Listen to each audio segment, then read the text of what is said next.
Telugu Desam party కూటమి ప్రభుత్వం clean sweep చేసేసింది. ఏదైతే సాగునీటి సంఘాలకి సంబంధించినటువంటి ఎన్నికలలో మొన్ననే సభ్యుల ఎన్నిక పూర్తయిపోయింది. ఆ తర్వాత చైర్మన్, వైస్ చైర్మన్ ఎన్నిక, టోటల్గా సాగునీటి ప్రాజెక్టుల కమిటీలకు సంబంధించి అన్ని కూటమి ఖాతాలోకి చేరిపోయినాయి.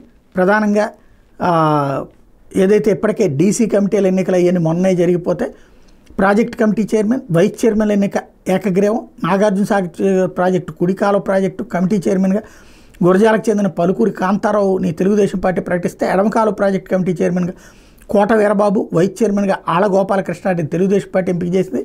కృష్ణా డెల్టా తూర్పు ప్రాజెక్టు కమిటీ చైర్మన్గా అవనగడ్డ నియోజకవర్గానికి చెందిన దేవబోయిన వెంకటేశ్వర జనసేన, వైస్ చైర్మన్గా పామరకు చెందినటువంటి అల్లూరుపల్లి గణేష్ తెలుగుదేశం పార్టీ ఎంపికయ్యారు.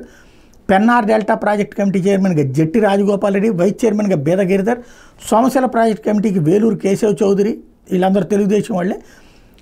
పులుగుంట మధుసూదన్ రెడ్డి వైస్ చైర్మన్గా ఎన్నికారు, వీళ్ళంతా తెలుగుదేశం వాళ్ళే. జనసేనకు వచ్చింది అది దేవబోయిన వెంకటేశ్వరరావుకి సంబంధించి వచ్చింది. అట్లాగే రాళ్లపాడు ప్రాజెక్ట్ కమిటీ చైర్మన్గా ఏలూరు వెంకటేశ్వరరావు, వైస్ చైర్మన్గా నరాల మాలకొండారెడ్డి, తమ్మిలేరు జలాశయ ప్రాజెక్ట్ కమిటీ చైర్మన్గా పోలవరం నీటి సంఘ అధ్యక్షుడు ఎర్ర రమేష్, ఎర్రకాలువ ప్రాజెక్ట్ కమిటీ చైర్మన్గా లక్కవరం నీటి సంఘ అధ్యక్షుడు వందన ప్రవణ, వైస్ చైర్మన్గా కొయ్యలగూడెం నీటి సంఘ అధ్యక్షుడు వాడపల్లి రాధాకృష్ణ. ఓవరాల్గా క్లీన్ స్వీప్ తెలుగుదేశం అని చెప్పాలి. మధ్యలో జనసేనకు కూడా ఒక ఛాన్స్ ఇచ్చారు.